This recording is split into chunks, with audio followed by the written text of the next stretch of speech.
ఇటీవల భారతీయ జనతా పార్టీ కార్యక్రమాల్లో సినీ నటుడు చిరంజీవి తరచుగా కనిపిస్తున్నారు. దీంతో ఆయన పొలిటికల్ టర్న్ తీసుకుంటున్నారన్న చర్చ జరుగుతోంది నెట్టింట. ఇటీవల కేంద్ర మంత్రి బీజేపీ రాష్ట్ర అధ్యక్షులు కిషన్ రెడ్డి ఢిల్లీలో నిర్వహించిన సంక్రాంతి సంబరాల కార్యక్రమంలో ప్రధాని మోదీ పక్కనే మెగాస్టార్ చిరంజీవి కూర్చున్నారు. స్పెషల్ అట్రాక్షన్గా నిలిచారు. దీంతో బీజేపీ రాష్ట్ర అధ్యక్షులు కేంద్ర మంత్రి కిషన్ రెడ్డి చిరంజీవిని మెల్లగా బీజేపీలోకి తీసుకొచ్చే ప్రయత్నం చేస్తున్నారన్న ప్రచారం జోరుగా సాగుతోంది. ఇక దీనిపై తాజాగా స్పందించారు కిషన్ రెడ్డి. సినిమా రంగంలో అందరూ చిరంజీవిని అగ్రనటుడిగా చూస్తున్నారని, అందుకే ఆయనను తరచుగా వివిధ కార్యక్రమాలకు ఆహ్వానిస్తున్నట్లు ఆయన క్లారిటీ ఇచ్చారు. చాలామంది సినీ ప్రముఖులకు బీజేపీతో సత్సంబంధాలు ఉన్నాయని, ఎన్నో కార్యక్రమాల్లో సినీ నటులు పాల్గొన్న సందర్భాలను ఆయన గుర్తు చేశారు.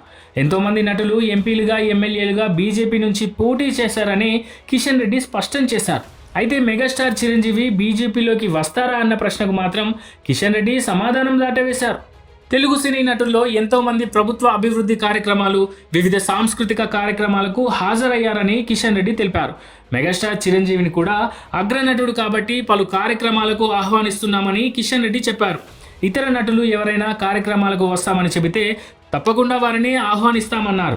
అదేవిధంగా సెలబ్రిటీలను కలిసే సాంప్రదాయాన్ని బీజేపీ ఎల్లప్పుడూ పాటిస్తుందని స్పష్టం చేశారు.